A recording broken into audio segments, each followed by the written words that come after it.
Behind you. Anyone who doesn't have a number? Anyone who came in and does not have a number? Okay, it will be 3. Anyone else? Okay. Okay. So we're going to have the ones are going to be over here. We're going to have the 2s right here. And we're going to have the 3s right here.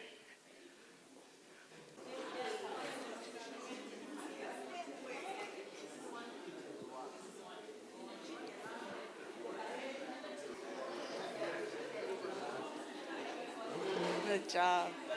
All right. Can they put on the slide? The PowerPoint. The PowerPoint.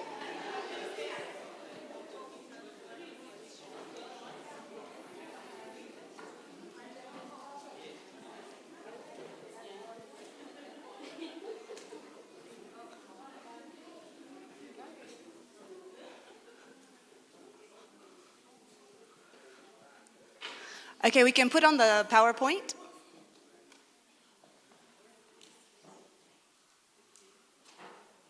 All right. Like I said, we're going to play Bible Jeopardy. We're going to have to play in teams because we are too many to play as individuals. So the rules of Jeopardy are, right, we have 4 categories: important people in the Bible, not just random. So like there's no politicians there. Old Testament facts, epistles, and the ministry of Jesus. Okay? So those are our categories. Oh, go back. Thanks. So the questions have a different value depending on the level of difficulty. So we start with an easy question and we go up to a harder question. Okay? So every team needs to have a scorekeeper. Okay? Every team can appoint a scorekeeper. Yes, because I don't have a pen. Okay, team 1. Team 1, who is your scorekeeper? Great. Team 2, who is your scorekeeper?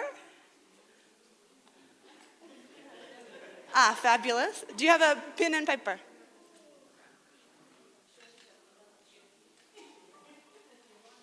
Okay.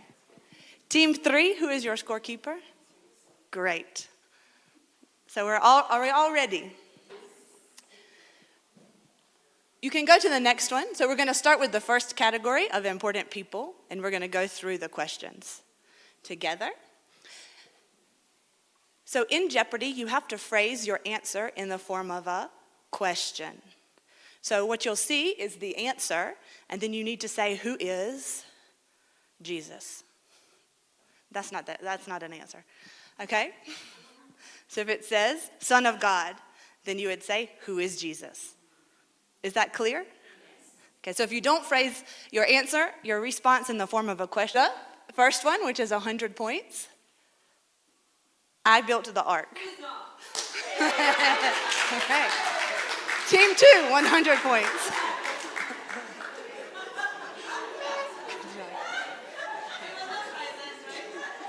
No, it's right. Yeah, you know. How fast do you need to be? Okay, next one. 200 points. I replaced Judas as an apostle. Not Marcus. Yes. Thank you. Good try. All right, team 3 gets 200 points. All right. Good. I saw the burning bush.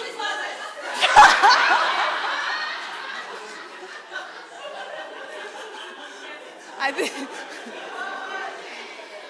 think team 1 was first. We walked on.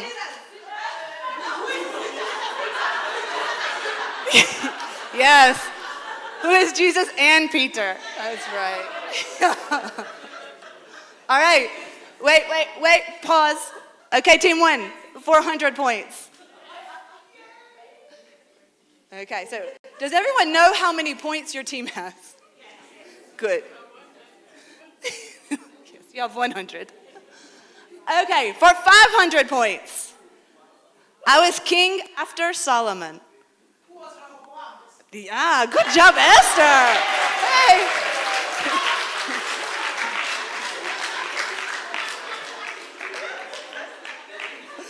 Yes, Rehoboam. He did not do a good job.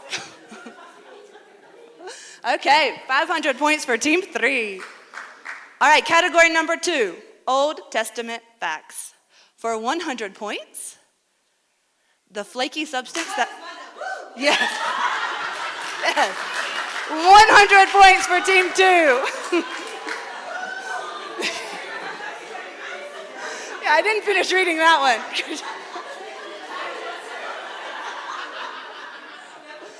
Yeah. All right, next. For 200 points, the place Abram left when God called him to go. The place he left. No. That wasn't a question. Sorry, Mrs. Gashaka. What? No. Yes. Where is Haran? Or what is? Yeah, he left Haran. Haran. You know. I had to look it up too when I made the question. Okay, next. Okay, team 3 has 200 points. 3. No. He answered again.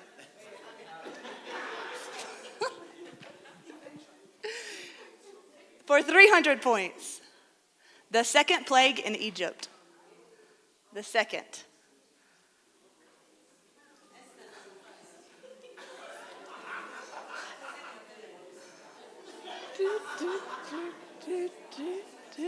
Anyone want to guess?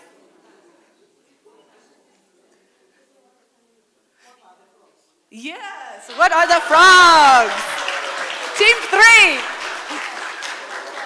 with 300 points. Frogs. What are the frogs? Yes. Okay, for 400 points. The empire that conquered the northern kingdom of Israel. Yes? Yeah, in a question. Yes, Katimia. Yeah. Okay. 400 points for team 1.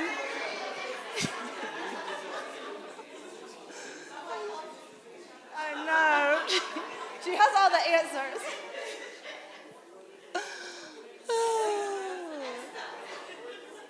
All right, last one in this category for 500 points. The queen replaced by Esther. There you go.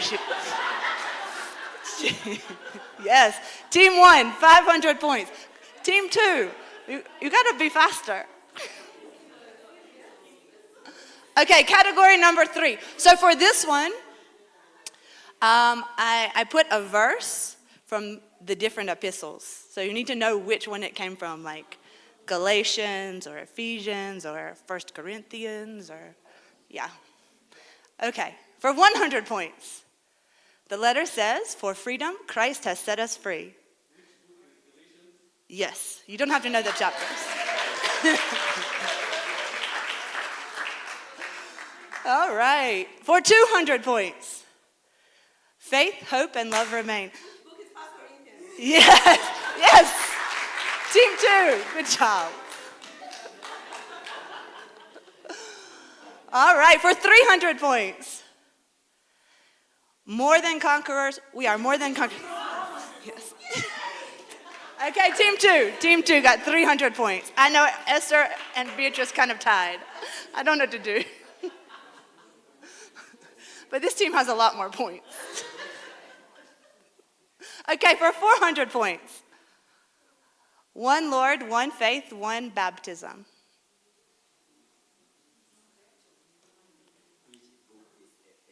Yes, Ephesians. Good job.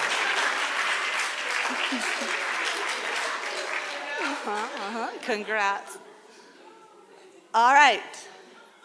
Last one for 500 points. Christ is... Yes, Esther. Good job. All right, congrats, Team 3. Okay, last category. Ministry of Jesus. Let's go. For 100 points. This ruler had John beheaded. Yes, thank you. Team 1, 100 points. Yeah, he said, who is Herod? Yeah. For 200 points. The place where Jesus healed a man. Yes. There you go. Hey, Team 1, good job. All right. For 300 points. The number of days Lazarus was in the tomb before Jesus. Yes, thank you, Sheila. Whew. Hey, team number 1 is really cleaning up with the ministry of Jesus. What we all need to review is the Old Testament. Okay, for 400 points. This disciple wanted to touch the... Yes. Okay, come on, y'all. We have to know about Jesus.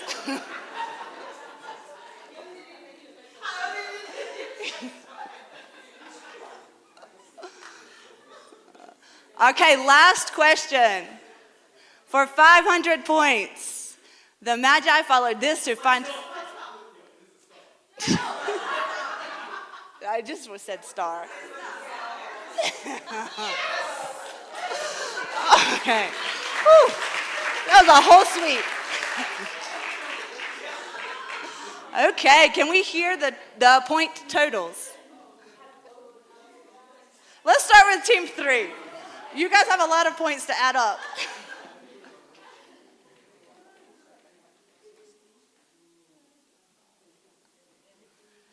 How many points does Team 3 have?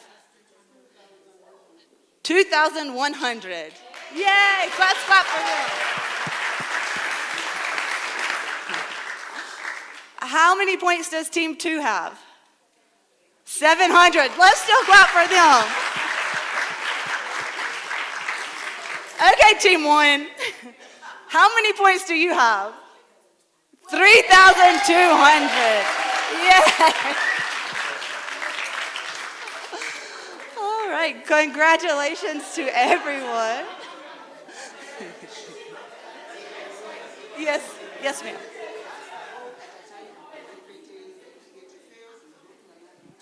Okay.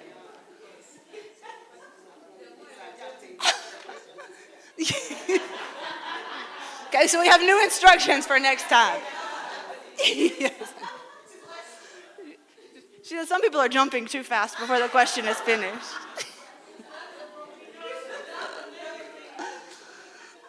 Okay. Thank you all for participating. It's nice sometimes to laugh in the church, even as we continue to pray and sing and do all the other things. Is Shalom here? Oh, thank you, sorry. We haven't met before. We've only talked on the phone. So our purpose for tonight is to come together as a family of faith and to learn and to hear about family bonding. And so we have invited Shalom Munyiri to come. She's a psychologist and a counselor. And if there are other things she wants you to know, she's going to tell you them herself. But we're so happy to have you and so grateful that you would spend the time to come and to be with us and to lead us in this session. So she's going to give her presentation, and then we'll have some time at the end for question and answer and engagement together.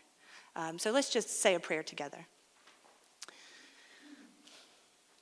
Gracious and loving God, you have called us together as a family of faith, and you are the one who has woven us into families and communities and into the body of Christ. And so we give you thanks for the gift of our families and also for the gift of the church, for the gift of your people and your Holy Spirit, which continues to draw us together.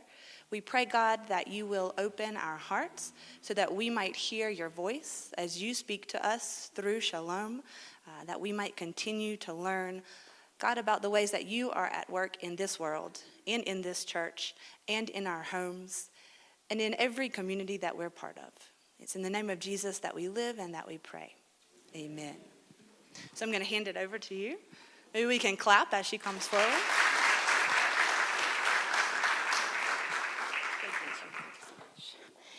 Good evening. How are you all today? Very good to see you. How many people are here with their family members?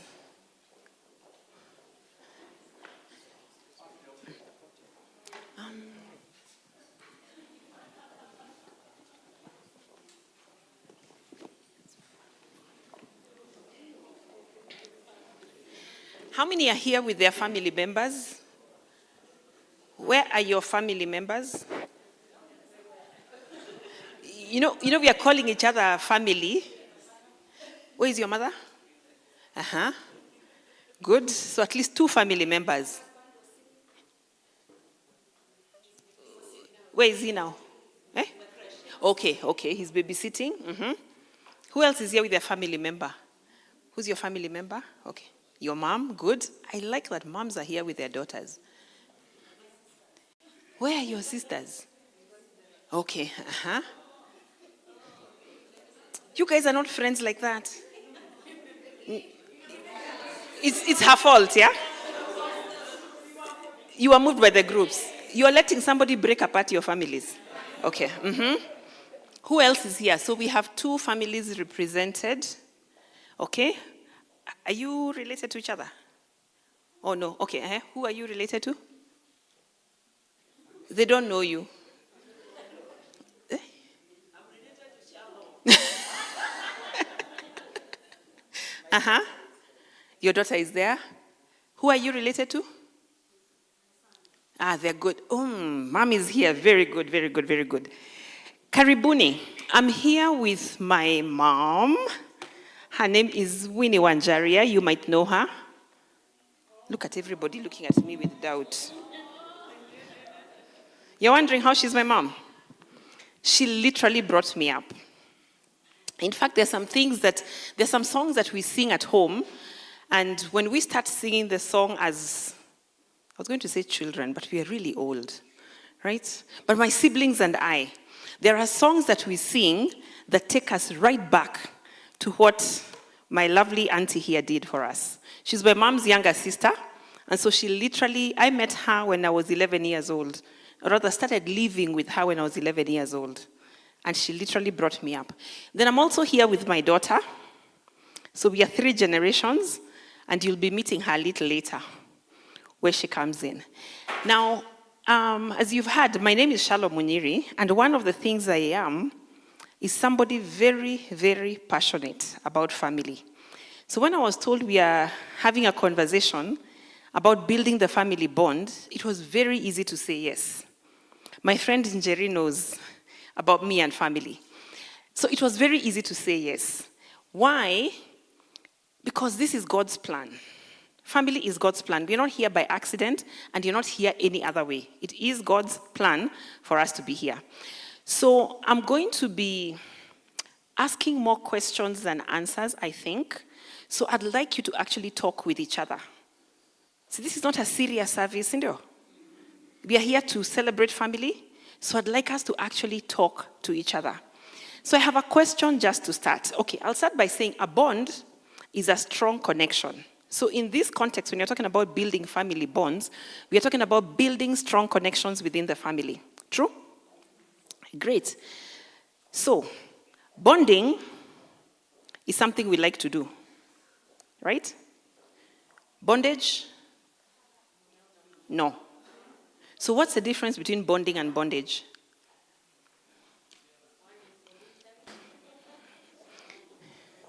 One is voluntary. So how do I know which one is which? Bonding is voluntary. I'm hearing somebody else saying bonding is positive. And bondage is negative. Bondage gives the thing of a trap. So do you think we have family bondage? In some areas. Where does that come from? Where does misunderstanding? It's a trap. But what leads us into the trap? Society. So it's those guys out there. It's them, not us. Because you see, when we're talking about building the family bond, we have to be very clear what we are trying to build. Because you can build bondage, or you can build that bonding relationship with your family, isn't it? So, one of the things we know is that those two are distinctly different. We encourage bonding, and it brings with it joy. There's a lot of joy that comes with the bonding, like the games that have happened today. I know Team 1, you're just feeling on top of the world. Us guys had somebody who started being called Demois 100, Demois so. Because that's what bonding does. It brings joy through the process, right? But bondage is something we need to avoid or escape at all costs. Why I say avoid or escape is sometimes you can't avoid it. Because we shall start by looking at what actually breaks the family bonds. Sometimes you can't avoid this bondage because it's something that was decided before you. So if we look at what breaks family bonds, I want to start by saying the thoughts, the words, and the actions we have within family. The thoughts, the words, and the actions. Now these things make up, they're the building blocks of daily living. When you wake up in the morning, what are you thinking? What are you thinking about your mother? What are you thinking about your father? What are you thinking about your child? Right? You know, if you wake up, I'm assuming spouses will be sleeping next to each other. Then you're waking up and you're thinking, oh my God, he's still here. Or, oh my God, she will start talking, you know? Or whatever it is that you wish. Those things that you start thinking immediately. Or you hear your children singing or making noise down the stairs, and you're thinking, oh my God, they need a job. Oh my God, when will they get married? And those thoughts, those are thoughts that could actually break the family bond. Then there are words that we say to each other. There's families that have developed the fine art of sarcasm. So when you're an outsider, you wonder, these people hate each other. But they will tell you how they love each other. But the things they say to each other are something else, right? But if the power of life is in the words that we speak, can you imagine the words that we are saying with each other and to each other? Those are things to look out for because they do break the family bond. I work with children. You heard that I'm a counseling psychologist. I work with children, teens, young adults, you know, in this family space.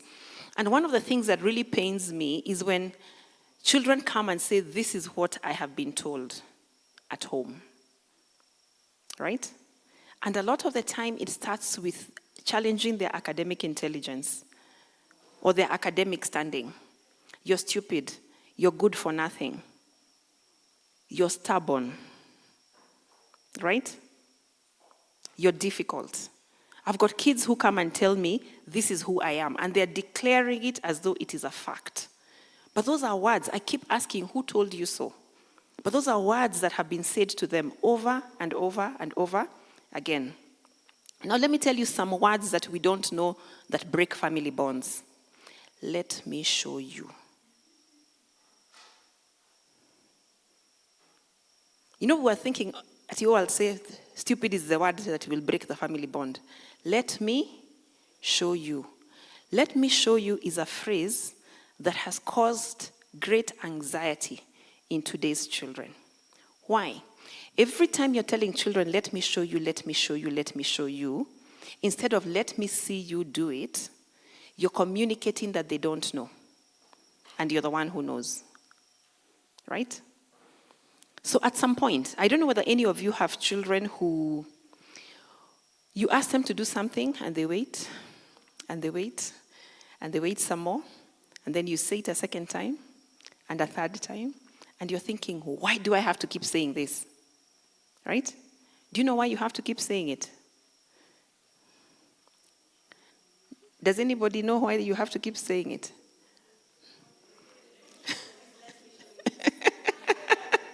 It started with, let me show you.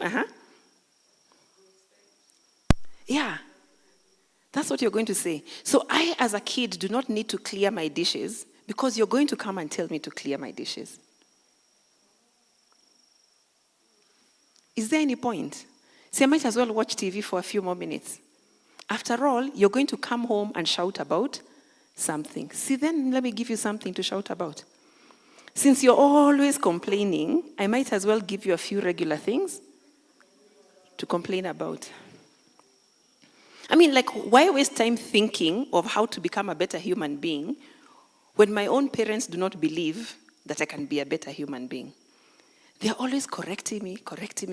So I don't need to do anything because they will still correct me. But there I used to be that parent. You know, right. And then I say, how come you missed a comma over here?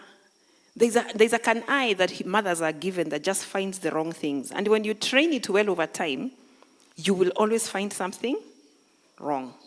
So those words, because we get into the engagement space with the thought of, let me see how they have done, and you're not looking to praise, you're looking to correct, you will always find something wrong. And then you say, let me show you, or why can't you do it, or things like that. And then what are the actions that we have that will break the family bond?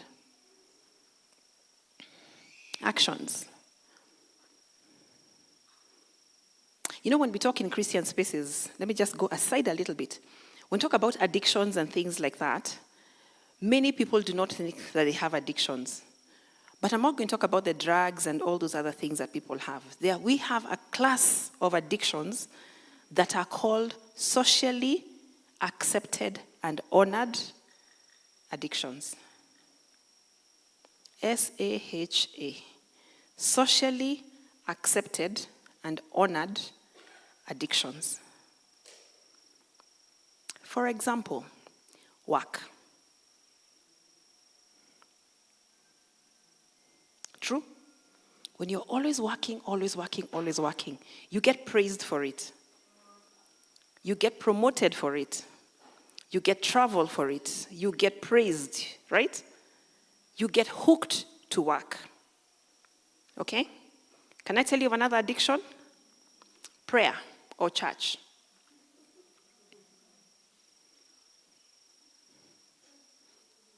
Many people escape to church. None of them are here.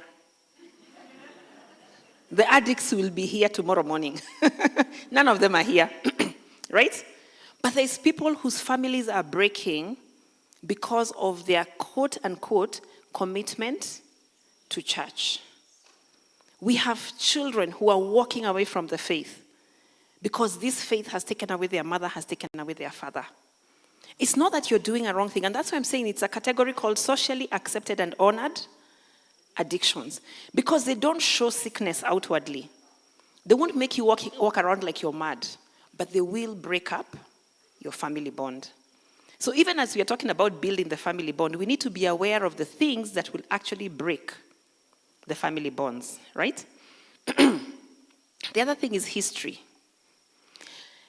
In Joshua 24, 1-15 of the Israelites. I stop at 15 because that's the one that many people know. And for those of us who grew up when we used to have signs in the sitting room, we had a sign that used to say, Joshua 24:15, as for me and my house, we will serve. True? We declare that. Joshua declared that. But if you read from verse 1, he actually goes through the process of telling them, this is where it all began. So your family has a history. Your family has a history. For every mother who's beating up her child for behaving a certain way, if they could pause just a little bit and check, they've probably become their own mother. Right? For every man who's behaving a certain way to his wife and children, if he pauses to look back, he's probably being his dad, his uncle, or his grandfather. Right? It always starts from somewhere. If we were to do this like a workshop, I would actually get you to draw your family trees. And not the family tree the way you're used to drawing it, that says, oh, this one gave birth to this one. That part we know, and it's easy to figure out. But there's history that we don't know, that we don't pay enough attention to, that ends up breaking the bond. So if you go home and you want to do this exercise, go look at the men and women in your family history and look at everybody who constituted the life that has brought you to where you actually are at. But I want you to add one more thing about them. The relationships they had with each other, the relationships they had with you. Put any struggles that these people may have had. Any struggles that they may have had. Whether it's with alcoholism, with children out of wedlock, with broken marriages, with miscarriages, drug use and abuse, any violence, premature death, all those things that would actually look like they're bad things, and we call them curses running in the family. Try and write some of those down. Because I want you to note something else. At the root of every addiction is pain. At the root of every addiction is pain. So what will happen is, so let me give an example of a tree that's going this way. So grandfather, grandmother, they get married, and the grandfather was Wajohi, used to drink. Not his name was Wajohi, right? He used to drink. And so they get their 6 children, and out of the 6 children, 1 son and 1 daughter become alcoholics, right? So the next generation comes about. So out of their 6 children, 2 are alcoholics. The other 4, 2 become very serious Christians, always in church. So then the addiction is what? The addiction is the church one, right? They get children. Any whiff or any hint that their child might be anywhere near alcohol, they blow the top. Then the child is asking, Kwani, what has happened? I'm not even interested in alcohol. Why are you overreacting? They don't know that they're overreacting because of the pain of seeing their brother and their father, or their sister and their father, struggle with alcohol. Is that a good example? That's easy and direct because it's alcohol, alcohol, alcohol. But they're not recognizing the church wound, the church addiction rather, right? Then that child now starts saying, okay, fine. And maybe they're being lectured by the mother, and they're being told, you see, don't be like your auntie. This is how she is. Don't be like your uncle. And then they decide, okay, I don't even want to be like you either. So they get a kid who doesn't drink and doesn't believe in God. I think how the root is going further. But that child is in pain, right? They will find something to ease their pain. So today when we're talking about building the family bond, I want us to pay attention to where there is pain in our families. So that we can treat the wound. We can treat the area of pain. We can treat any disappointments, any dissatisfaction, any disagreement, any conflict, any thoughts, words, and actions that could have caused pain in our families. Right? Because I want us to remember something. If a bond was broken, remember we said that thoughts, words, and actions are the ones that break family bonds. If a bond was broken with words, you can't act your way into rebuilding it. Let's say you're my sister, and we had a fight. And I insult you, and I insult you, and I insult you. It doesn't matter how many flowers I buy you. If I don't say sorry, if I don't say the words to undo the words that I said, that bond will not be fixed. If I beat you, if your father walked in and beat you every time, beat your mom, and then when they're sober, they tell you, I love you, the words are not going to undo the beating. They're not going to undo the pain of the beating. So those are the things to actually look out for. So it's to understand that history, the broken family bonds, did not actually start with you. There's a history that comes that contributes to family bonds being broken. And then there's future dreams. Future dreams. How many of us are in careers that you did not want? Maybe you can put up your hand in your heart. Careers that were chosen for you by your parents without them asking you, what do you want to be? Where do you want to go? What would you like to achieve?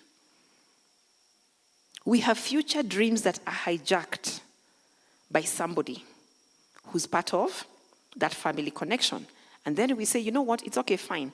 You finish, you take your degree certificate to your parents or to wherever, or you hide it and you go do whatever it is that you want, right?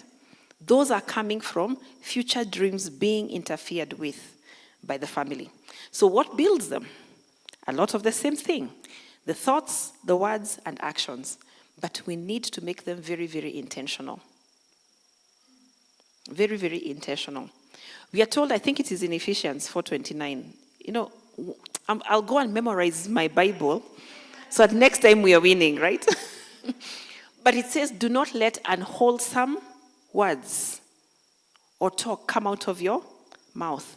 So that whatever it is that's coming out, you can use it to build people. So if you're talking about building the family bond, before we introduce the game of Jeopardy, which is an action, can we introduce wholesome words from our mouths? Okay? So the thoughts, words, and actions, when intentional, will build your family bond. Right? Then there's shared dreams. Are you guys working towards something? Again, if this was a workshop, I would have gotten you guys to do family shields and family, goal setting and things like that. But it's something that you could go try at home. Somewhere that you guys are going together as a family. Because the problems we see in Africa of wealth just disappearing or families breaking apart because of wealth is because one guy had a dream, married a woman who supported him, kids were not sharing that dream. There are no shared dreams in family. So if we can have shared dreams and not walk alone on this journey, we're going to be able to build family bonds. Then I have said repentance and forgiveness. That's the power of just saying sorry.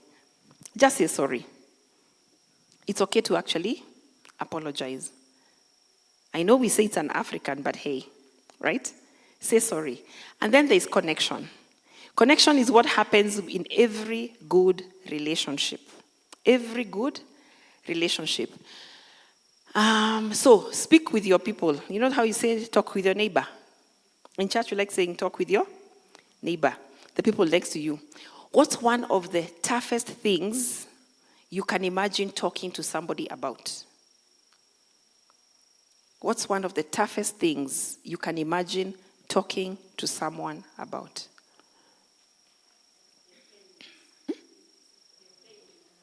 Your pain and hurt. Will be hard to talk about. So that is still about yourself. How about them? About the other person?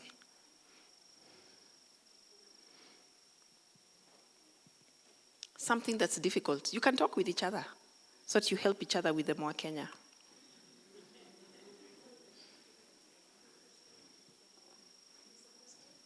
What are very tough about that you would struggle to talk about the other person. So like I want to tell you something about yourself and it's tough for me. What might that be? It could be. She said some wrong that you may have done. Somebody's weaknesses.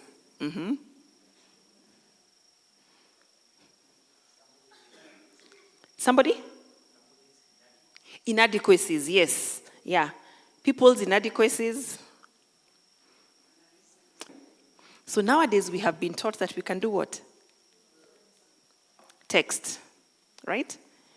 What happens when you text a tough conversation?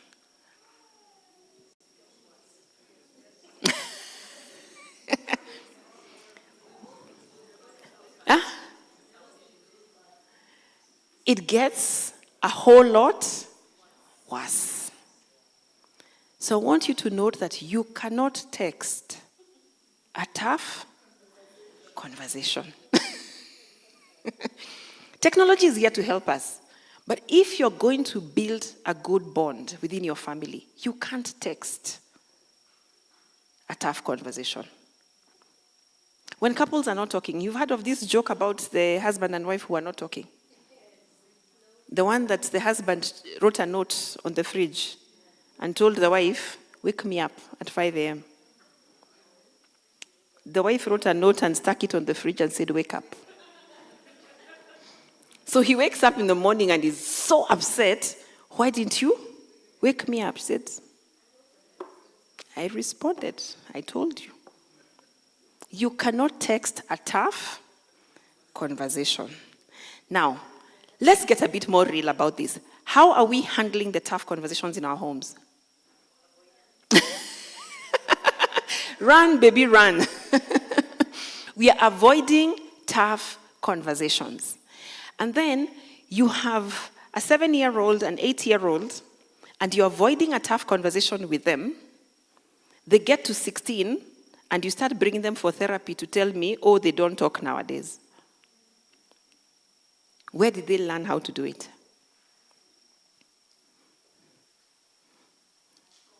When you avoid the tough conversation, they get to a point there's no point of talking. That's another thing I hear in therapy a lot. "I don't feel like talking because I know what he's going to say. I know what she's going to say." And when we try and help in the rebuilding of that bond, the person has already come with history. And they're saying, "You don't know my mother, you don't know my father." This is what they're going to say. Some of us grew up, not me, some people, I know, our generation, because I hear this talked about a lot, where if you had dad's car or the gate opens a certain way, everybody scatters, right? Is that connection? But I can bet you in those families, there were family portraits where the man is sitting or standing, and the wife, right? And the children. Very good pictures that we need to show so that we can show what a blessed family we have. Are you seeing what bondage looks like? There's no connection in that family. So connection is very, very key when it comes to building that family bond. So how are we going to do this? And I'll also give you homework, by the way, because again, this is not a service. It's not a sermons. It's a lesson. I want you to go home with something to do. First thing we can do to build family bonds, healthy bonds within the family, is respect. Is respect. You don't harass your child. Fathers, including mothers, do not exasperate.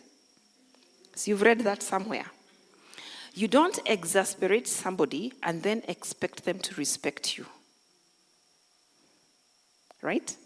You don't make somebody fear you to compliance and then say, "My children respect me." Just because they're not talking to you does not mean that they respect you. It means they're afraid of you, right? They'd rather not talk, or they'd rather just comply, and they're waiting to turn 18. But then, there's that thing of, when I turn 18, I'm going to leave this house. And then reality checks in, right? So that's one of the things that's happening. So respect. So what does respect look like when it comes to, they're my junior? The other day somebody asked me, are we on the same level? No, we are not on the same level. Respect is not about being on the same level. Respect is about understanding and validating each person's place. Right? When I respect my children, I'm going to hear what they have to say. I don't have to agree with it. Understand that respect is not about agreeing with everything somebody is saying, but it is at least listening to what they have to say. Validating the feelings that they are feeling. And then negotiating. So even God tells us, come let us reason together. We're supposed to reason with each other. Respect puts you in a place of reasoning. So what does that look like practically in our space? This thing of us telling young people, I don't know what you're stressed about. Your life is not. How many have said or heard their neighbors saying that to their children? Us, we don't say that to our children. Sindio, it's the neighbors, right? They're the ones who say, I don't know what you're complaining about. You haven't even had a hard life, right? We tell them, you must do well in school. After all, do you know how much it is costing me? How much it is costing me to pay your school fees? And not that that is not a fact. It is a fact that it is costing you. But when that becomes the thing that will connect you to your child, you end up developing a transactional relationship. Okay? And again, I've had many children say, I deliver my school grades, they pay my school fees. That's the relationship we have. And they know as long as they're going to bring in the right grade home, their parent will keep quiet. So do you know many of us, tunafungwa macho, our eyes are, we are managed by our children because they give us what it is that we want. Because then we leave them to do what they want. So there's many of you being managed. Okay, not all of you, but there's people who are managed, right? Your child is doing everything that you think they should be doing, that you have told them to do. But they're doing it so that they keep you quiet. And then they get busy doing the things they actually want to do. So when you end up discovering something and you're saying they have changed out of the blues, they didn't change out of the blues. It happened little by little under your nose because you are only seeing up here. And there were things happening. When we feel disrespected, we go look for the respect somewhere else. And because now I'm talking to a whole mix of people, we look for respect in places that won't necessarily be great. So you'll find a guy doing very, very well at work, exceedingly well at work. He's looking for respect there because he has no respect at home. So he needs to be respected somewhere. We are going to find young people getting into all sorts of things that we call gangs and whatever. Just either doing drugs or getting into all sorts of risky behavior because they are respected out there. When they hit somebody, bully somebody, they get respected. They get the respect that they are looking for.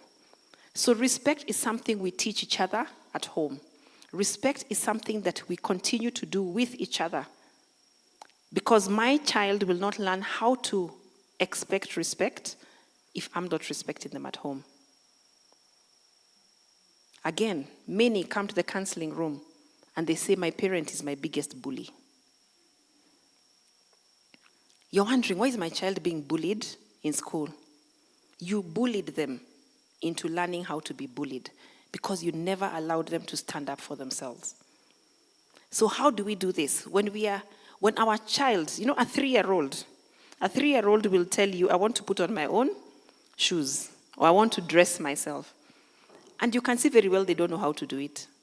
So instead of doing the let me show you, just start the process early enough because you need to give yourself time to go through that whole thing. If they decide, no, I want to wear my shoes the way I want to wear my shoes, let them. Let them. Why? They're going to go out there and somebody else who's not as critical as you as the parent is going to tell them, oh, good job, you've put on your shoes. Let me show you how to put them on nicely. But because this is a new person, they will say, okay, and they will come and report how uncle helped me. It's the same way when teenagers grow up and you have been yapping in their mouths. Then they go to somebody else. Then the person says exactly the same thing. And they come and tell you how wise that person is because of what they said. I'm sure my auntie here used to tell me the same things as my mom. But she was probably cooler. Right? Because she's not on my case all the time. So when we teach our children to speak back with respect, they learn how to get that respect elsewhere and they learn how to respect other people. right? So that's the respect I'm talking about. We validate each other's journeys. We validate each other's struggles from the shoe to whatever it might be. We are telling our children today that they need to get off their phones, right? While that may be true, where is their world? So how can we then teach them to do it in a healthy way? So that we are understanding that this is where they are at, right? How many of us saw what happened in June coming? And then do you know one of the things that I heard people saying? Ata mimi nilikuwa Gen Z. You were never a Gen Z. You were in your 20s. You were a teenager. You were never a Gen Z. But it shocked all of us, isn't it? Why? That is their journey. That is their time. That is their struggle. So we let each other do that. And you can imagine how much bonding will come out from understanding each other in such processes. The other thing that we need to do is rituals. So there's respect, and then there's rituals. Rituals are playing together, praying together, planning together, right? And I'll repeat them as I give examples. Posing together, which is rest, and pushing together. So the rituals that you do, first and foremost, play. Play, just have fun. We have said there's bonding and there's bondage. When you're not having fun, you are creating family bonds, but they feel like bondage. When you are having fun, when you're playing, you are creating family bonds, and it feels like bonding. Right? So you need to have some fun as you're doing this thing. So, games. Again, you need to come with physical games that you can actually play with. How many have ever played cards with children? Do they lie? Do they lie and you're thinking, you are actually lying? You know? Yes, it's part of the game, but you get to see how good they are at it. Games show you who somebody is. Games show you how people are going to react to competition. Games show you how conflict is resolved. There's people who say, I play to win. Right? Imagine how ruthless and arrogant they can be when they grow up. If all they do is play to win. But imagine adding an element of respect in that. And imagine the kind of inspiring leader they can be. So not everything will be bad, but there's lots of characteristics, lots of character traits we are going to see when we play. Sometimes when you feel like you need to lecture your children, you need to lecture them about the things they should do in life. Don't lecture. Unleash a game. Just provide a game and see what happens. If you're racing from here to there, I have watched a video of my kids and how the girls run versus how the boys run, totally different. A guy will run doing this so that nobody passes him. The girls are going to giggle their way to the finishing line. May the best one win. But the boys will go trying to trip and trap each other to make sure that you're not winning me. So the whole race is a fight. But where will you see that? Only when playing. It's not something that can be reported in speech. Prayer. Why is praying an important ritual in the family? I like saying it's because there's only one Jesus and one God, isn't it? So we need to teach our children, and we need to remind ourselves that you're not God. There's some things you're going to need to ask for help from, right? So when you're not praying and you're not spending time praying, your children think that you're it. They ask for something, you tell them, okay, I'll bring it tomorrow. They ask for something else, okay, let's wait about a week, I'll bring it. You're not giving God any credit in that story. What will happen? One day you're telling them, depend on God. For what? My dad gives me everything. So prayer is actually a ritual that will build your family bond. Then there's planning. And it's planning. Planning is everything, including a meal. There's people, women especially, who like complaining. I have to finish this and then finish this and then finish this and then I have to go and cook. Why are you cooking in your house? Once they're like 4 or 5 years old, involve everybody. Make it a family project. True? When my son was 2, his job was to pound the garlic. You know that? Kuponda garlic, right? But I never used to tell him, here, pound the garlic, hurry up, give it to me. I'd give him ahead of time, way before I need it, and then we sing songs. Now you can imagine a 2 or 3-year-old singing Baba Black Sheep when pounding that thing. You know how much fun it is? And it has saved you what? Pounding the garlic. You will probably wash a few dishes while they're pounding the thing. And they sing the song.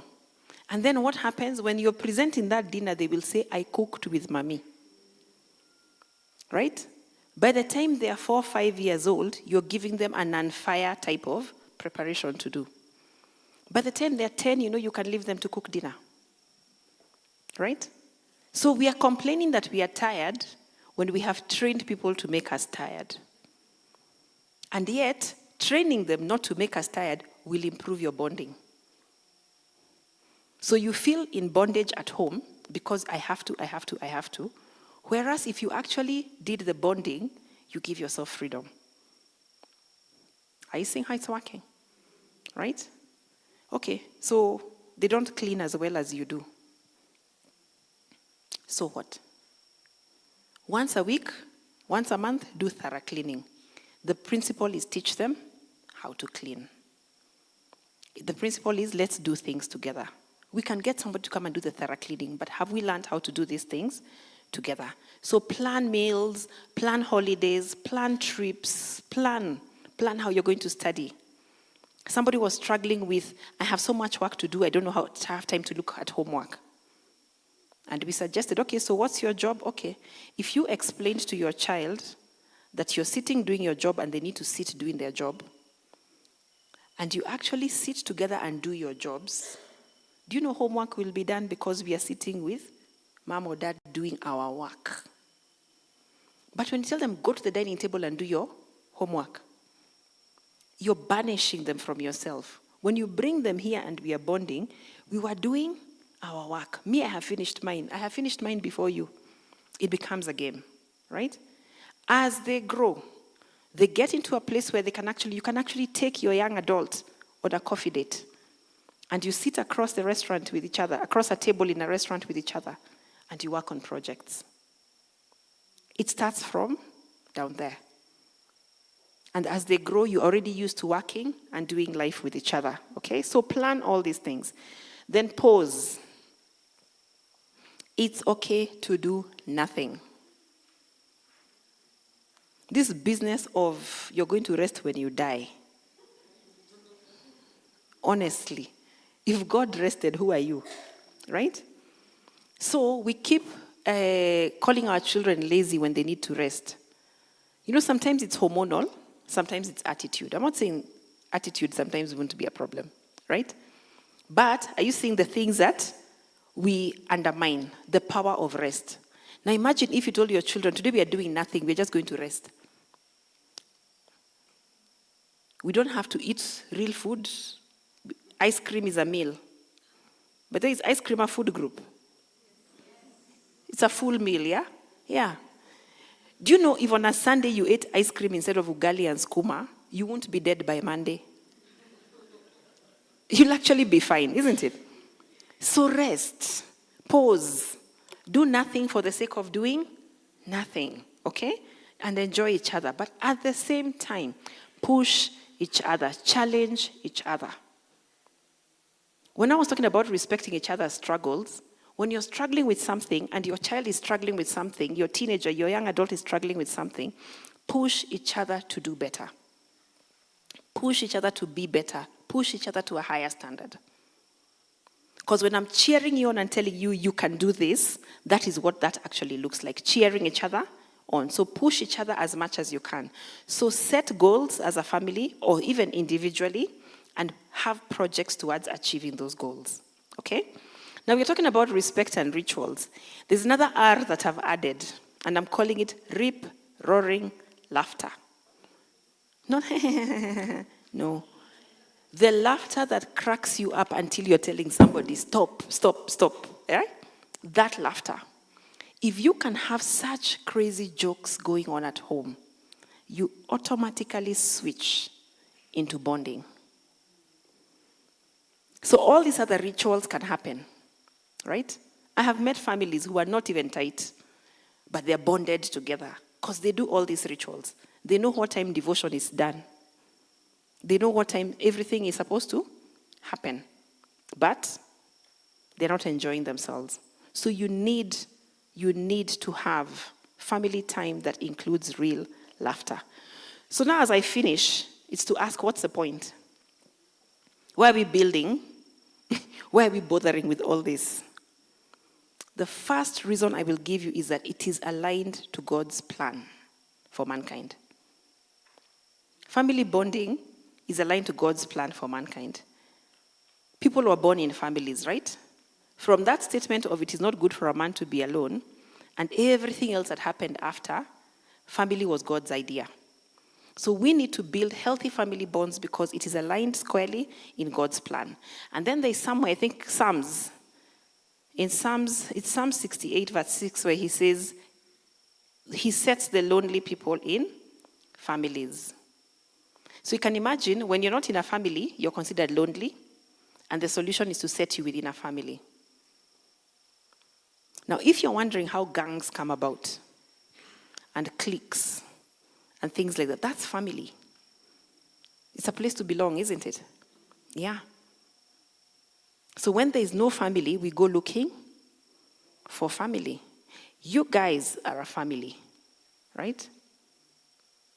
When church happens well, church becomes family. And you feel you have a place where you're accepted, a place that you belong. A place where people are going to help you grow. And a place where you don't need to be lonely. So God's original plan was to have us within family. The other thing that he does, what the family bonds do, they make us formidable. We can face the world. When we are pushing each other and asking each other to dare do something. Imagine, remember that man that I was saying who escapes home? Because he's not respected at home, he goes to work and hides there. Imagine how much better that man would be if he was doing it knowing he's going to be cheered on at home. Knowing that he has his family behind him, right? Imagine the number of things you would dare do. The number of things you would have courage to do knowing that your family has your back. When we are together as a family, we become formidable. So we are told a cord of 3 strands, right? Is a stronger one, isn't it? I know we use that phrase a lot in marriages, where we are telling man and woman to add God as a strand, right? But imagine if we started doing that as a family, being that tight, that whatever happens out there, it's okay. Me, I know who I am, right? The third thing that it does, it boosts our mental health. Family bonding will build resilience. It will help you be able to be tough. We are telling people, have a tough skin. But every time we are undermining our children, we are weakening their skin. Every time we are saying, let me show you, you're telling them, you don't know. Right? It builds our resilience. Family helps us have socio-emotional skills. That's what I was saying, play. Let's play with each other. Let's have fun. Because that's where we learn how to interact with people. We build the social, emotional skills through the bonding. It makes you happy, and then it buffers you against stress. It will give you, so there's stress, but then you handle the stress, or you ask for help, or you do it with your sister, you do it with your brother, you do it with your mother, you do it with your father. Some of the craziest things I've done in this life of mine, I did with my dad. Because I think there's very few men who would understand my type of crazy, right? But he has no choice. He contributed 50%. And when we have a bond between us, a healthy bond between us, then I'll be able to learn from him. He'll be able to support me through the process. Do that with your family as much as possible. And then it's family bonds, healthy family bonds give us a very good sense of security. We protect our children from bullying when they know they are significant at home. But when they feel bullied at home or when they feel insignificant at home, they are more susceptible to bullying. So how many of us have watched Sound of Music? There are some hands that are almost, I should show. You've watched Sound of Music.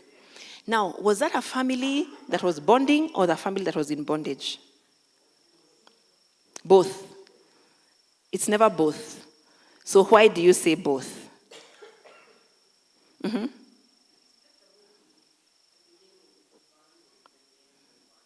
The beginning was bondage. The end was bonding. What changed? A problem called? Huh? The what changed? No, the captain didn't change. What was the trigger? A problem called? Yes. Remember the nuns asking, how do you solve a problem like Maria? That's how she ended up in that place of discipline. Did they have rituals? Did they respect their dad? Everything was there, right? But they didn't have that laughter part. I mean, honestly, if you guys walked home and found somebody has pulled down the curtains and stitched clothes for your children, what would you say? Same thing the captain said, right? But at some point, you change around. So sometimes, this problem child or black sheep in the family that we see, and we keep saying, why can't you be serious? Why can't you be this? Are you seeing what's happening? They become like Maria. They will solve the problems, okay?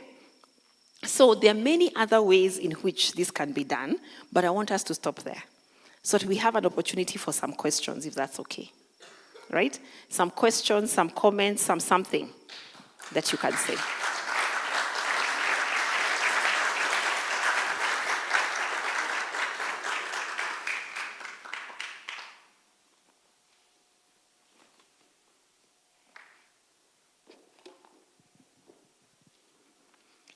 So, how are we going to do this? If you have a question, there's a mic ready. If you have a comment, there's a mic ready. And you can put up your hand and it will come and you shall address it. And while you're thinking and coming up with that, I want to share some resources that I have that help us have that conversation. For those who are starting, it doesn't look like there are people here with under 6-year-olds, but if there is, or grandchildren, I have a little, it's called a playbook. I call it a playbook. It's a parenting playbook, and it's for solving the puzzle of discipline, gadgets, and tantrums. Like, what's your plan, right? This sort of like helps you walk that journey. Then there's one called Eggs, Hammers, and Chili Peppers. This one helps you connect with teenagers especially. And all those things that I was suggesting, there's an appendix at the back that has a list of about 19 or so suggested activities that you can actually do to have fun with your children. And then there's another one called I Am Her. This is a story about life, love, and legacy. And this family thing that I'm talking about, it follows some 3 ladies through their journey within their family, out of their family, and finding new family, and what that looks like, right? So there's this, and then there's a journal also for women where you can reflect and see what to do with your life, and they'll be available at the back. So thank you very much. Karibu for questions.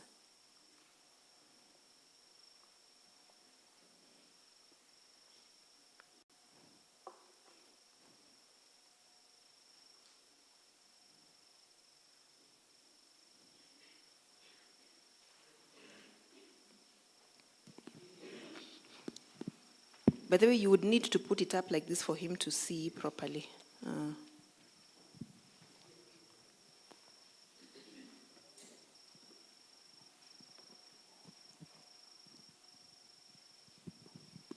Hi, everyone.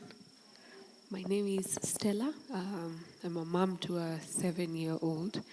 And my question today is, thank you very much for the lessons. Really pleasant topic.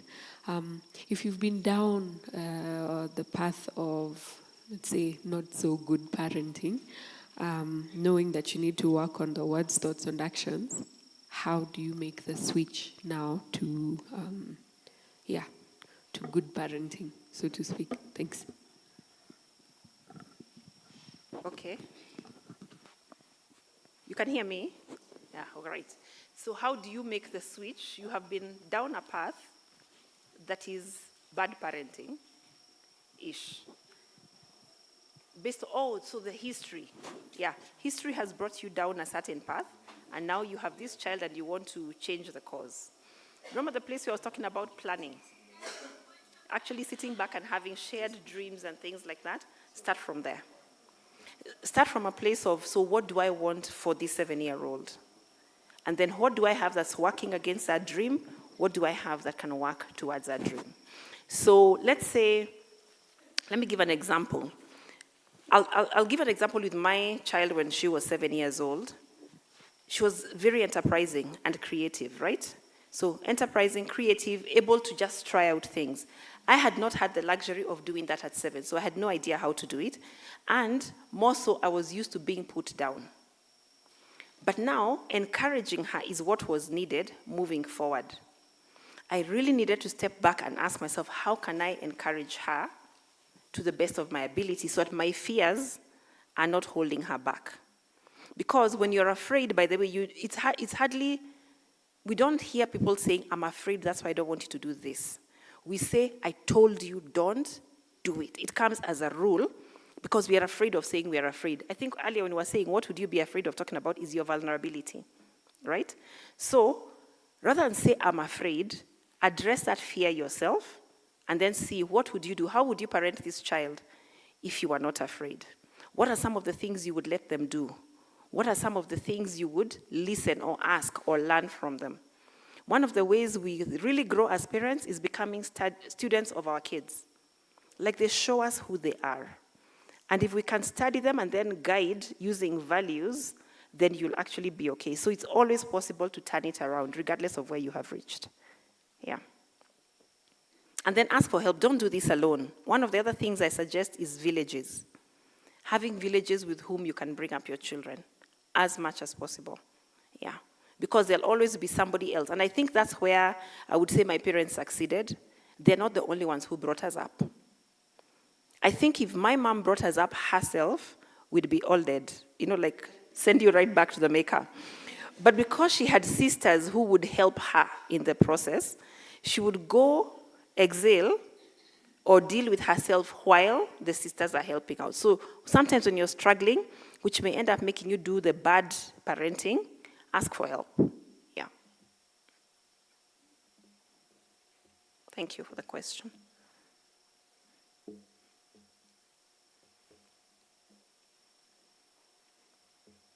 There's one here.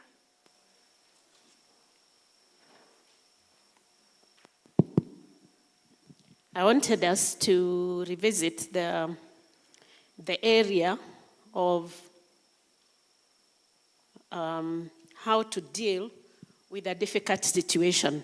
Mm-hmm. What I noted here was that texting is not a good idea. What are the various methods? And I want you to expound it. I would like you to expound it a little further, not only from a nuclear family, but into the extended family, and also to the church family, if you can. Because like you rightly said, here we are a church family. We all come from around. And so this is a community church. We know each other inside out, kind of, quote unquote. And so those dealing with difficult situations is a reality. Yes. And dealing with them respectfully is also a reality. And so beginning right from the nuclear family, I have found, let me give my own experience maybe and guide you. I found that with a difficult situation, you can actually text. And my family is actually here, so they know that. You can text and then open a situation where now you can meet and discuss. As opposed to keeping the distance. Yes. So that you're saying, okay, I find this has been a problem, or I see this, and I would like to invite us to discuss this. Mm-hmm. So I'm just saying one, and I'm not saying it always works best, but it has worked so far, as opposed to calling a meeting fresh and let's now, because then people are on guard. Yeah. They are, So walk us out through what, in your own experience and your professionalism, you have found to work when people come to see you at your place of work. Mm-hmm. Thank you. That question is so loaded because the examples are as many as they can be, right? I will link a situation that I had, because I don't know what your tough situation is, but there was one where a family needed to deal with. It was like an addiction, right? So, and this is just nuclear family dealing with a situation that is addiction, but not just the addiction, but the side effects of what the addiction has done, right? So not just the stealing. The stealing was not a big deal. It was a drunk driving accident, right? And so they survive, but somebody else in the car dies. And the first reaction is, I told you this was going to cause you trouble one day, right? Now they needed to get together. So fine, there's a place where you'll text and say, oh, who is going to help so-and-so? So the situation is tough. There are some things that you can text just to gather people together. But then the time came when they really needed to actually sit together as a family and say, what are we going to do about this? Because you see, jail term has just checked in. It doesn't matter how good you are or whatever was going on. Now we have somebody who has to go to jail for manslaughter, right? What do we do about it? That was getting them together where we cannot undo the jail. That is a consequence. But what can we do to make sure that this does not happen in this family again? Like, why couldn't that young man have decided, I can get somebody else to drive? What makes them not think safety, but choose to go behind the wheel? Now that becomes the thing we address. So that we're not attacking this outcome, this eventual outcome. So that's one of the things you can do, like actually address how are we getting where we are getting. But I want to add a few more difficult things that happen outside of that nuclear family. We've heard of blended families, right? And you know the processes of getting into a blended family. One time, there was this family situation, I didn't know what was going on. I didn't know that there was a blending about to happen. But the outcomes were being seen in the children's behavior. So one time, the kids, again, church family, the kids are complaining, girls are complaining in church that this boy is actually harassing them sexually. So I was told, go and talk to him. I went and I talked to him. He listened, then he told me, before you come and tell me to stop touching girls, go tell my father to stop touching women.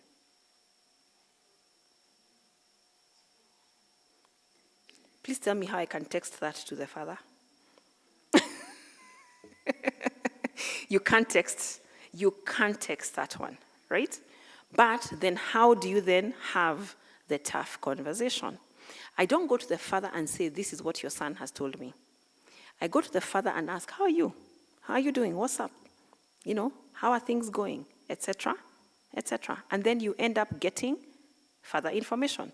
Now that is negative behavior being seen in a child because of the blended family situation. They are not accepting what is going on. Then there's good things that happen that, again, you still need to communicate. One time I had a situation where, of the ROPES program? You've heard of the ROPES program? Now, in ROPES, when the children are going for that camp, for the girls, the mother and father go, right? But for the boys, it's the dad who goes. I mean, generally, some people have changed the rules a little bit. So in this case, the girl was supposed to go with the mother, and then her father was supposed to come. And she said, I don't want dad to come. I want so-and-so to come. She wanted her mother's boyfriend to come. how do you text that conversation? Those are family dynamics that are happening right now. Where families are changing, the structure of family is changing and bringing with it conflict that we seriously need to deal with. Another time we were running a workshop, and this girl comes and says, how do I parent my siblings and how do I tell my brother that it's okay that this guy who's the father of my other brother does not like him? So these are the children who are in a blended family situation, and one parent is treating these children differently because they're not his. But the person asking is the firstborn who's asking, how do I handle this situation? So what do we do? How do we guide parentified children? A child who is being made to behave like a parent. You have to relate with them. You have to love them to a place of managing the life that they have had. So in all of those cases, yes, there's place for text. There's place where we need to have this conversation and I don't know how to start it. But it will always work when you actually get together and say, okay, mom and I are separating. Or imagine you're going to have to do jail term because of what you did, but we'll be here for you anyway. Rebuilding, sometimes conflict helps us rebuild a bond. Yeah. So when you see conflict happening in family, don't say, now I'm disowning them. Oh, he's behaving badly. Oh, she raped so-and-so. Oh, she did this or the other. Don't disown them, right? See how you're going to handle that conflict that will bring the family together as opposed to tearing you guys apart. If it's going to take 1 or 2 texts, fine. But how many of us have ever felt warm when you're sent an emoji with a hug? Do you ever feel warm?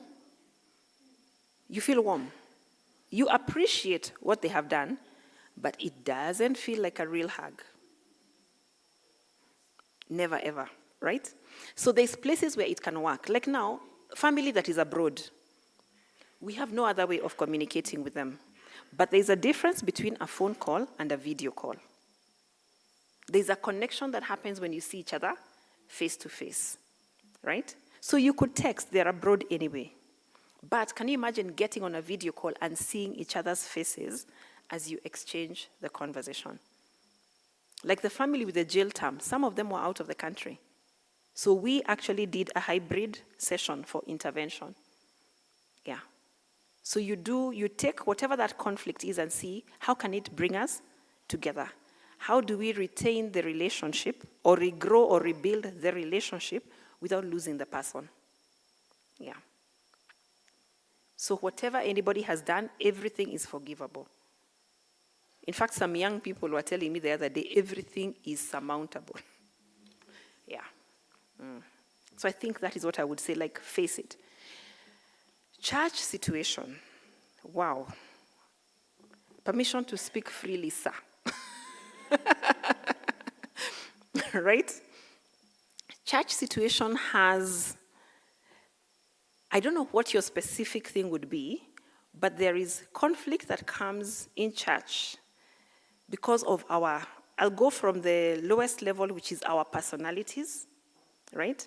So we are just jealous, bitter with each other, angry about something, and therefore just causing bad drama, right? And then there's the one where somebody has actually wronged you, but they're in a position of power. And so you're afraid of calling them out, or you're afraid of saying something because they are the leader, right? You can't do that. Or you're going to break this church community up if that happens. Yeah?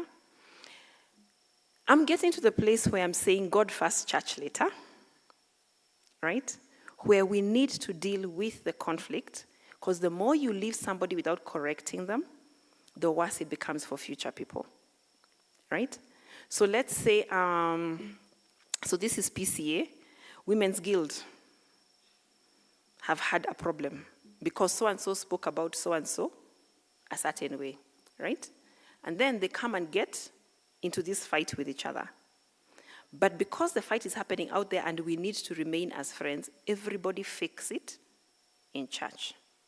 One of the things that we all know is that your children know that you're not friends. There's other women who know that you're not friends. So they're going to go and tell so-and-so who told so-and-so and says, oh, now I'm on, now, they go, they do this. They do things. They talk with the side of the mouth. And they start telling stories about each other. You will be undermined.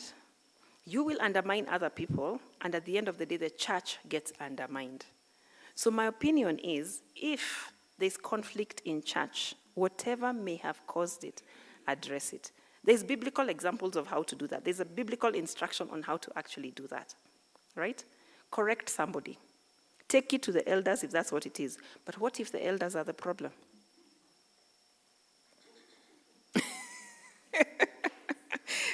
Do you get? Is there somebody greater than the elder? Right? Then at the end of the day, do you have to be in that space yourself?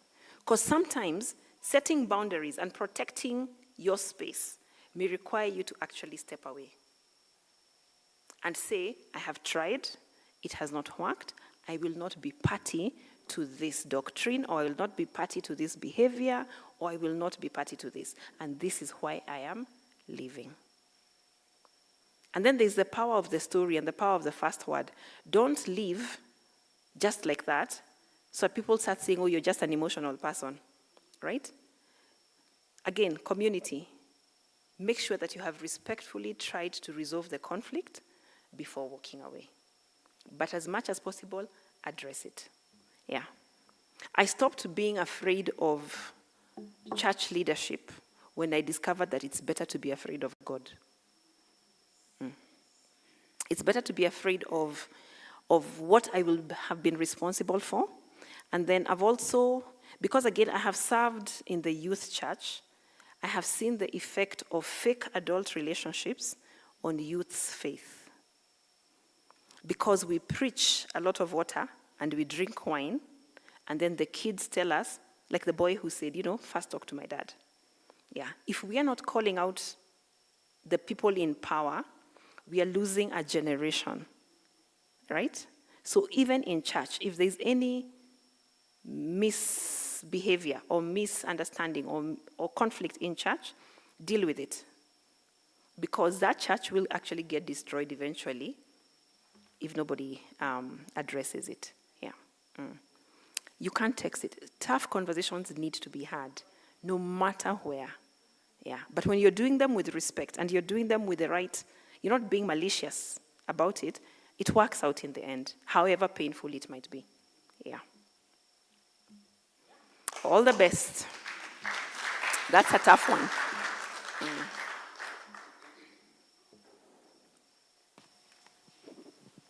There's a mic coming.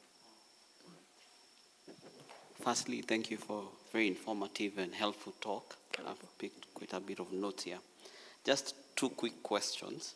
One I'll call, in context of marriage, a record of wrongs, which normally I see as if in most marriage seminars, as if it happens on the side of the ladies, although it can happen on the side of men.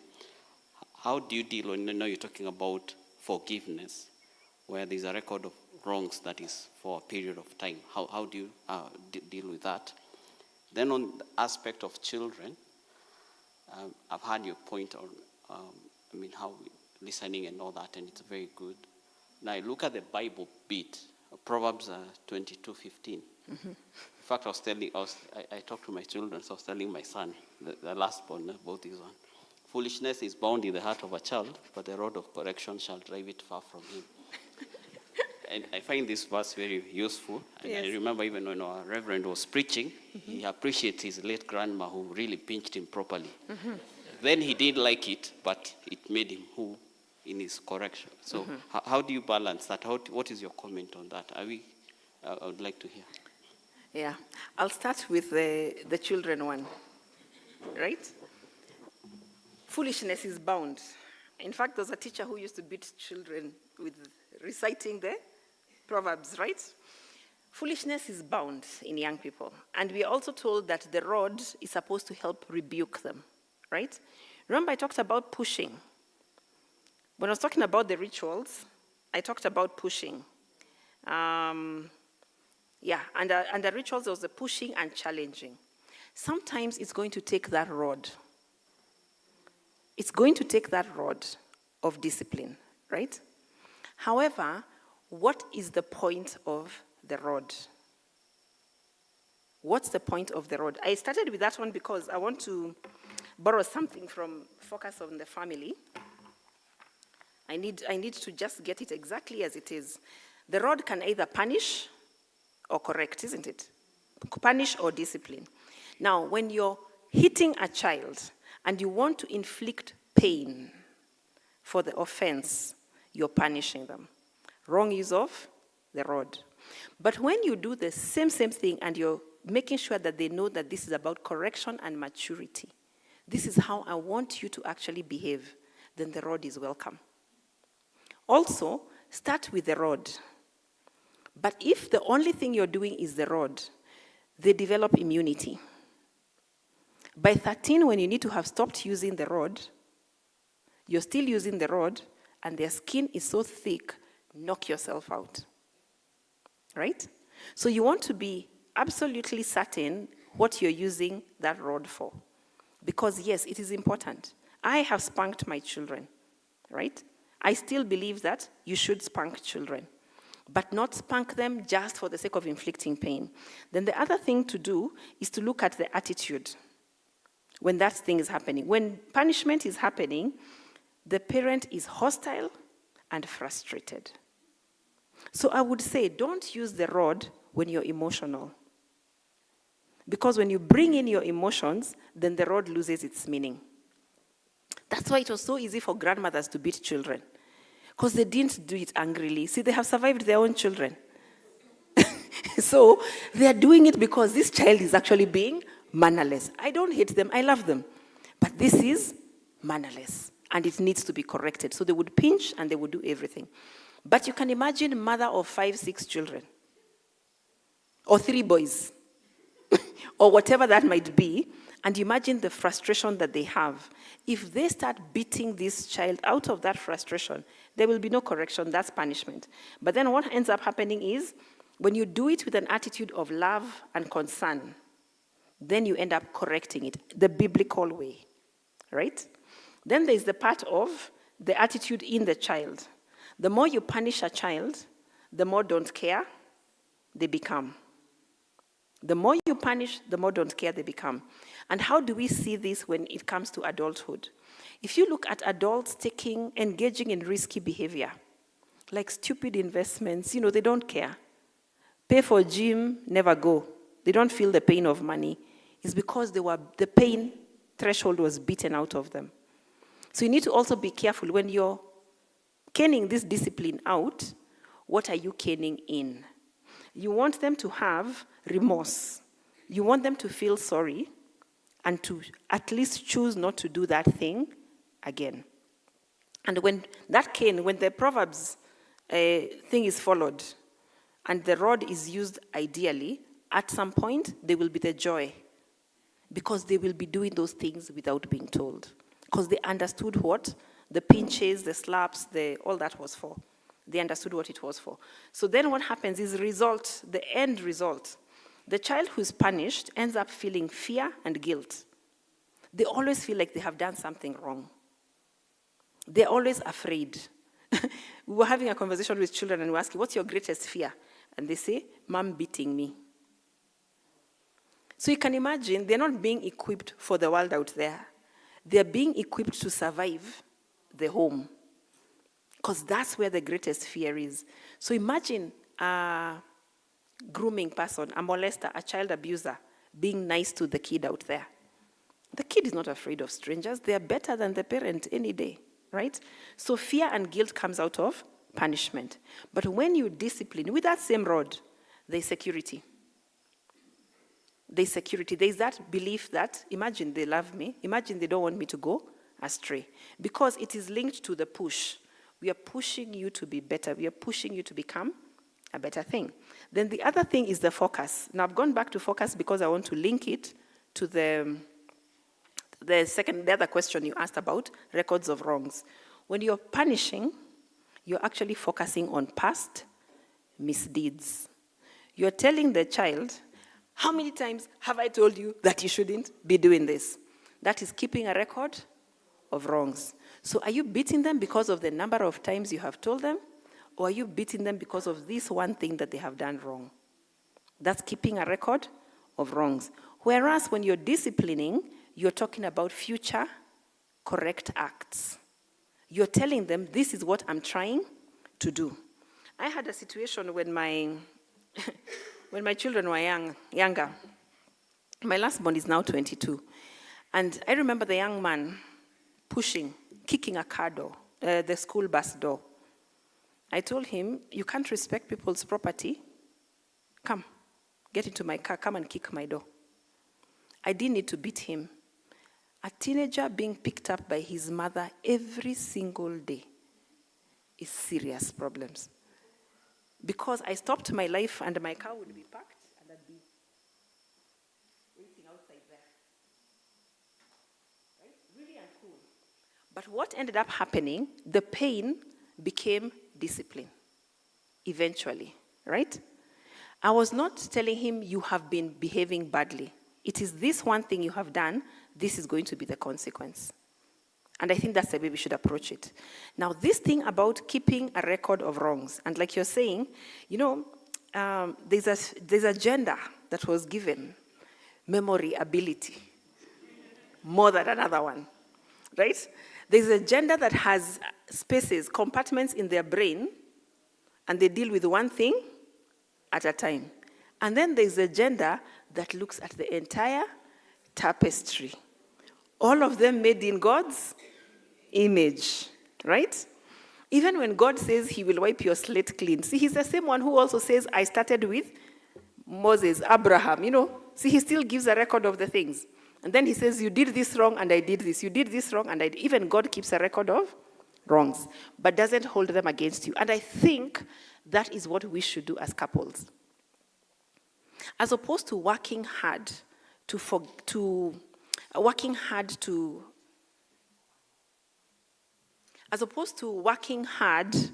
make sure that you forget the wrongs, do not bring up the wrongs in this situation.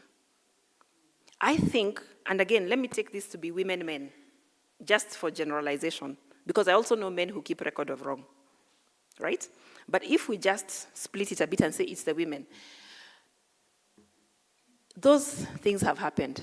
Why are you keeping the record? Question that. Why are you keeping a record of wrong? Do you want to use it as ammunition for the next time he does something wrong? Or are you using it to cause yourself pain? When you focus on the wrong deeds that other people have done, and you refuse to work on forgiveness and letting them go, it's equivalent to self-harm. Because you're harming yourself psychologically. You won't trust, you won't expect this person to ever do anything good. You're harming the marriage, you're harming the relationship. So I would say ideally, drop those things. And when they haven't dropped, as much as possible, keep them aside when you're facing this particular conflict, whatever the conflict might be that you're facing. Keep it aside and say, today you are late, or today you forgot, or today you made this wrong investment. When you start saying, even when we got married, you were poor, you were broke, and then I'm the one who helped you, and then you remember in 1922 they did this, that kind of thing? What are you doing? Are you keeping those things to keep this person down? And are you able to recognize how much damage it's doing to the relationship? Right? Then understand, if you don't want to do it for the other person, do it for yourself. Keeping a record of wrongs, it's actually harming yourself psychologically. When you work on forgiveness and letting things go, you travel lighter. When you travel lighter, you reduce the bondage. By the way, those record of wrongs is bondage. Because you're tied to a negative past. But does that mean that you don't put consequences in place? There will be consequences. You need to have boundaries. Yeah? A woman can't be getting beaten all the time, or cheated all the time, and then she says, I'm keeping no record of wrongs, then dies of a disease. Right? It's foolish. So, what are you learning from those wrongs? You need to also learn about yourself and why you feel like keeping things wrong, keeping those records is helping you. How is it serving you? And let go. Now, if you're the guy who's being kept record of wrongs, why are you doing so many of them? Why do you have to keep being reminded? You can why do they need to be so many? It is linked to the same thing I was saying about children. Of, it's okay. See, I know you will make noise when you come. Let me just go and do it. Yeah, that is how it happens. And I think on a light note, that's how I would answer them. We need to actually let go of those things. Yes. Sawa sawa. All right, this is the last one. Yes, because we are way past time. Oh, 2 hands have put up to say last. Okay. I'll ask that you ask both of you that I just answer together, yeah? Okay. So ask and then you'll bring the mic up here. Good evening. Oh, my name is Grace. Thank you, Shalom, for this. Much more, thank you, our Reverend, for this. We ask that more of this. I'm a parent of 4 adults. They are unroadable, if there's such a word. They are? And I mean, you can't, of course, you can't. They are hit them. unroadable. Uh-huh. Okay. Uh-huh. Mm-hmm. They will do, you'll tell them to do something, but they will do at their own time. Mm-hmm. Sorry for this. I know it's a different topic. You've not discussed disobedience on the older children, but I think it's something that has been really on my toes. Where do we go from here? Mm-hmm. They're unroadable. They will do what you've told them to do, but not the time you want them to do. Mm-hmm. Thank you. Okay.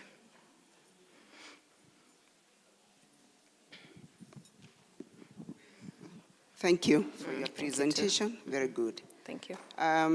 It's just a clarification. Maybe I did not get it. When you say that children do not want to be told, let me show you, then where does Proverbs 22:6 come in? Mm-hmm. Train up a child in the way they should go. And then, When they are just old. clarify. Yes. Okay. I'll clarify. I'll take the mic because now this is the last one.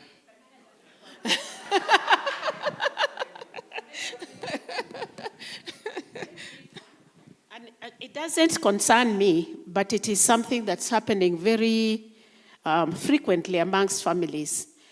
How can children in their teenage, even as young, especially girls, as they are growing up in a family that has abusive characters, whether it is a father or an uncle or a brother or how can they address that? Because mothers don't seem to be able to address. They don't even want it addressed. And eventually we are finding deaths at the end of these sessions. I'm going to first give a burden to your pastor to have opportunities for these to be wider conversations. Because sexual abuse in family is a very big thing. And how basically abuse in family, not just sexual abuse, but abuse in family, because the woman who's unable to do something about it is abused in her own way, which is why they feel they can't do something about it. And sometimes they are perpetrators of the abuse by keeping quiet. So it's very hard to answer that question fast enough, right? Yeah, it's going to be a bit tricky to answer that one. The one of Proverbs 22 verse 6, train up a child in the way he should go. The first let me show you is never annoying. So yes, I'll clarify that. The first time you tell a child, let me show you, that is not annoying. That is nice. You're showing me. But when they say, let me do it, and all you're saying is, let me show you, now you're trapping them into a place. Now, what is train up a child in the way he should go? You know what your God-given mandate is that tells you this is the way the child should go. Train up a child includes the rod that we're talking about, which is where you'll guide them. But the biggest training you can give them, I like borrowing that from Deuteronomy. First, hide God's word in your heart, and after that, teach it to your children. We guide by teaching more than let me show you. Let me show you is almost like let me do it for you. But when we are talking about it, when we are talking about it as they walk, as they sleep, as they wake up, as they lie down, all that on the way, right? That is the training that's according to my opinion, that's a training that we are being told about. So it's not just let me show you. I'm not letting me showing you by stopping you from doing what you're doing. I'm actually doing it by doing it myself, by actually behaving the same way. So I can't be telling my children to go pray if I'm not praying. I can't tell them to clean if they never see me clean, right? There's a place where you do something with them, and then, again, levels. I will tell my children to clean, and I will not clean because I have paid somebody to do the cleaning for me. What do I teach them at that point? To work hard so they can also pay somebody to do the cleaning for them. That's number one. Number two, if I don't teach you how to clean, how will you know that the person you have hired is cleaning properly? So you make it clear that this is the training, and then this is the place. You don't just train forever. You train, and then you give somebody a chance to show that they have understood what you have learned. So train up a child in the way they should go. When they are old, they will not depart from it. Now, that's where the frustration comes, which is related to her unrodable people, right? She has trained them. They have grown. Everything they're doing looks like they have departed from. And they are now unrodable. You cannot take the rod and hit them. Now, there's the wahenga. You know how we say, asiyefunzwa na mamae, hufunzwa na ulimwengu. If you're not taught by your mother, the world is actually going to teach you. The Bible talks about, I think, disciplined children being a joy to the mother's soul or something like that. I've forgotten exactly what that verse says. But now when they are unrodable, you have trained them, and they look like they're departing. I would ask, as a parent to a young adult, and you're telling them you want them to do something now, why? Do you get? Why? First and foremost, if the thing needs to be done, by now they ought to know that it needs to be done. When you want it done now, as a young adult, they're going to question, because they have already reached the place where they're trying to push back. They want to push that authority. But when you get back and say, these are the things that we do in this house, and this needs to be done by this time, etc., leave it be. But not just leave it be. What are consequences for not doing that thing? Right? I'm trying to think of what I may have told a young adult to do now and then they don't do. And I can't come up with something that would then affect me. Do you have like any example that is?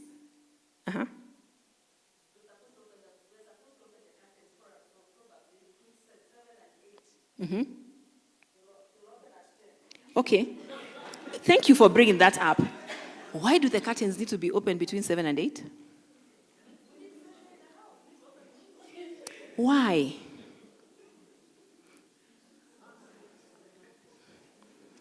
Do you get? Yeah. Because they sit back and they're thinking, why? So what if I'm watching a movie and I want the darkness? You see, it's so irritating to watch a movie with the window reflecting on the screen. So we'll open the curtains after we have watched the movie. Do you get? Now, by the time these young adults are in your house and they have taken over the space and they're removing peace from you, they need to grow up and start finding something to do. They need to leave. Yeah? Uh-huh.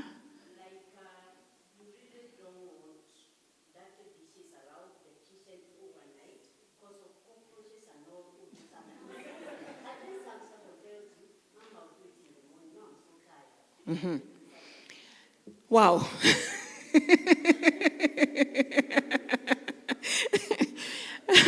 You remember I told you we are 3 generations. In my family, we are 3 generations in the room. My daughter is doing me this. So here is how it started for me. When they were young, I would say dishes must be removed from the sink. They must be washed overnight. right? I mean, no, you cannot have dishes overnight. I was trying to teach a certain skill. I was trying to teach the cleanliness, etc. No cockroaches, okay? So this is what would happen. Each child, at their own time, felt they can leave the dishes. So let's say you're supposed to wash breakfast dishes. All the other dishes that are going to be used will come and catch up. So the day you'll decide to wash, you will wash everything because you're the one who has put jam. So when they were young, nobody wanted to wash. You know, breakfast doesn't have sufurias. You know, if it has sufurias, it's a one for tea. But lunch and dinner have sufurias that need scrubbing. So they would hurry up and wash so the next dishes don't catch them. As they grew older, it became, what is she going to do? Now I wait.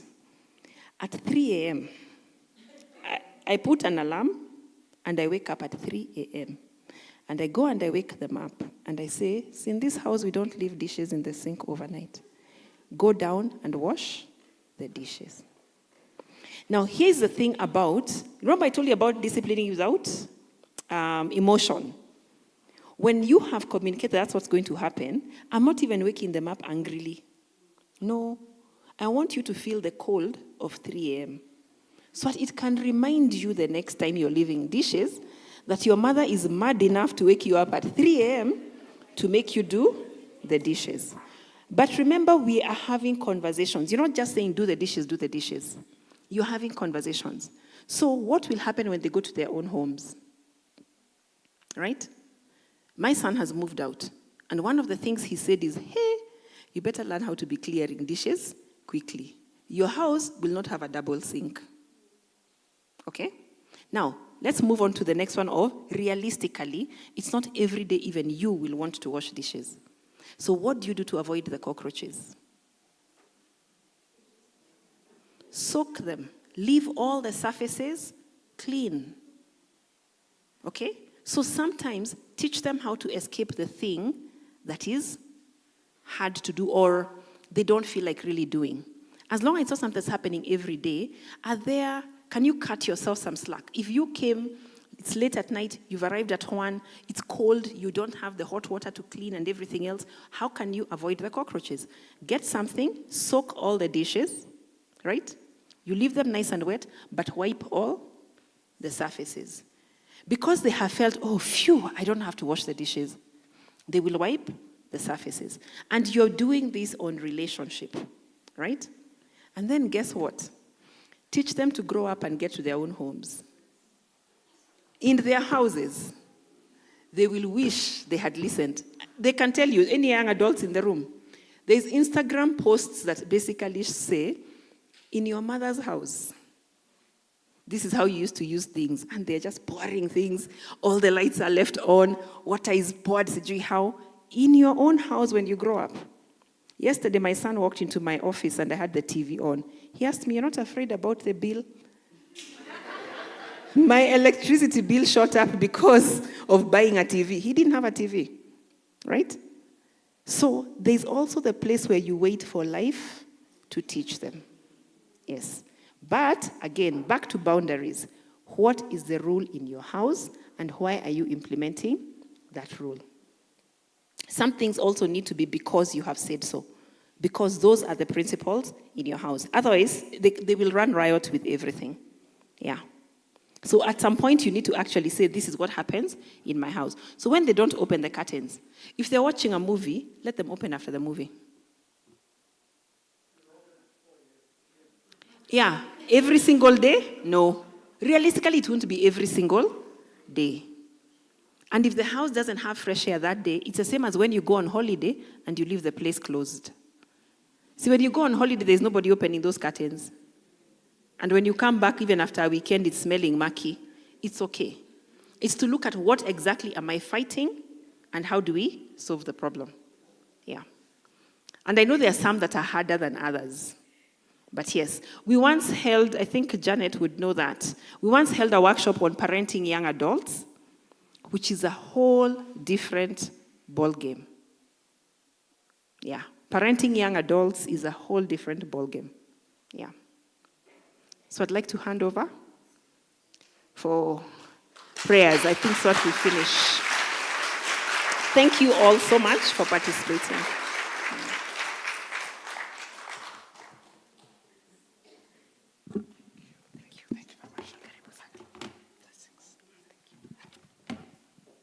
Good evening, everyone. Are you blessed? You know, you're so gifted. You can speak the whole time.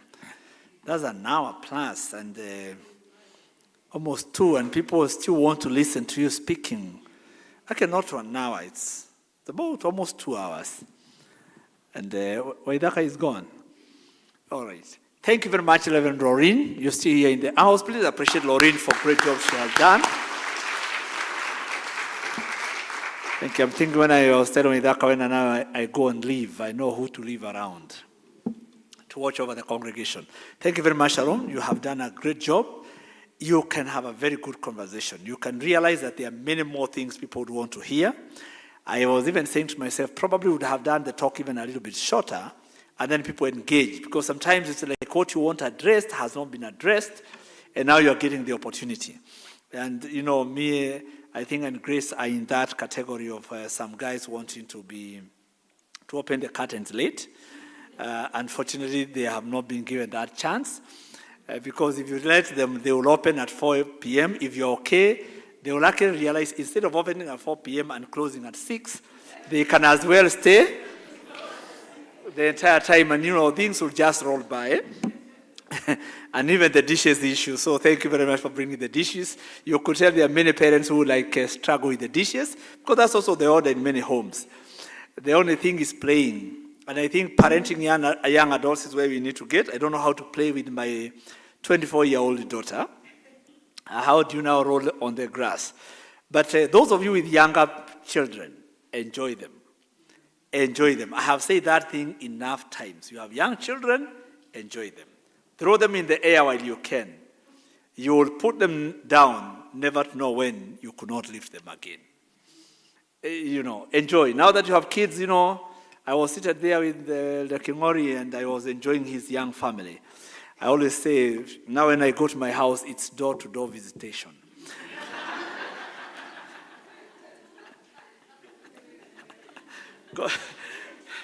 You got to go anywhere with them, it has to be like prior notice. Because a weekend, now that my daughter and the son are both going out, you can only imagine how difficult it is. Please, let's be upstanding. This is very interesting, and it's my petty subject. This I can stay and listen. I was enjoying. I was fearing, do I really want to ask to finish now? I really was enjoying this. Thank you very much. God bless you.